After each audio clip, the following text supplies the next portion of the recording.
Hello বন্ধুরা, নতুন আরেকটি মিনি ব্লগে তোমাদের স্বাগত জানাই।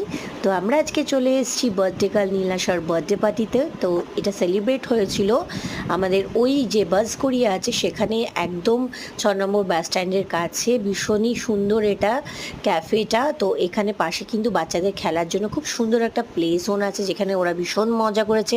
সেই ভিডিওটাও আমি নেক্সট টাইম তোমাদেরকে দেখাবো, অবশ্যই শেয়ার করব তোমাদের সঙ্গে। তো নীলাশা যে কেকগুলো কাটছে সেগুলো কিন্তু প্রত্যেকটাই ওর মা পায়েল বানিয়েছে।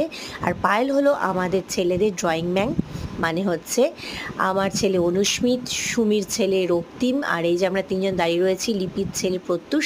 তিনজনকেই কিন্তু ড্রয়িং শেখায় হচ্ছে পায়েল। তারই গার্ল নীলাশার বার্থডে। এই যে 3 বন্ধু দাঁড়িয়ে রয়েছে, দেখতেই পাচ্ছ। আজকে ড্রেস করছিল বয়েজদের ব্ল্যাক আর গার্লসদের রেড, তাই আমরা সবাই একদম রেড আর ব্ল্যাক ড্রেস করে চলে গিয়েছি। তো দারুণ মজা করেছি। তোমরাও যেতে পারো এই ক্যাফেটা অবশ্যই সেলিব্রেট করতে বার্থডে। আর ভালো লাগলে ভিডিওটি লাইক করে দিও। টাটা।